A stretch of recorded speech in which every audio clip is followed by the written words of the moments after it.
আবু দাউদ শরীফের একটি হাদিসের অর্থ, হযরত সাআদ রাদিয়াল্লাহু তাআলা আনহু এর ছেলে বলেন, একবার আমি দুয়ার মধ্যে এরূপ বলিতেছিলাম, আয় আল্লাহ, আমি আপনার নিকট জান্নাত এবং উহার নিয়ামত সমূহ ও উহার মনোরম জিনিস ও অমুক অমুক জিনিসের প্রার্থনা করিতেছি, আর জাহান্নাম ও উহার শিকল, হাতকড়া ও অমুক অমুক প্রকারের আযাব হইতে আশ্রয় চাহিতেছি।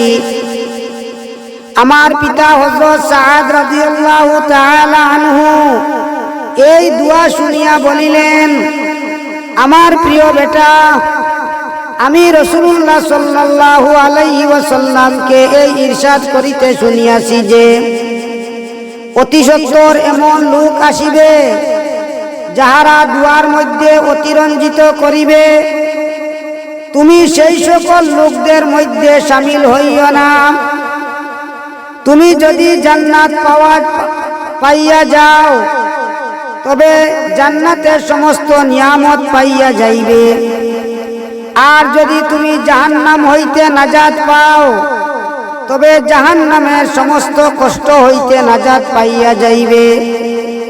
অতএব দুয়ার মধ্যে এরূপ বিস্তারিত বলার প্রয়োজন নাই, বরং জান্নাত চাওয়া ও দুজক হইতে পানা চাওয়াই যথেষ্ট। অন্য হাদিসে হযরত জাবের রাদিয়াল্লাহু তাআলা আনহু বলেন, আমি নবী করিম সাল্লাল্লাহু আলাইহি ওয়াসাল্লামকে এই ইরশাদ করিতে শুনিয়াছি যে, প্রত্যেক রাত্রে একটি মুহূর্ত এমন থাকে যে সেই মুহূর্তে কোনো মুসলমান বান্দা দুনিয়া ও আখিরাতের যে কোনো কল্যাণ চায়, আল্লাহ তাআলা তাহাকে অবশ্যই দান করেন। আল্লাহ পাক পরওয়ারদিগার আলমে আপনার আরে আমরারে সবরে বেশি বেশি দোয়া করার তৌফিক দেখবা। আমিন।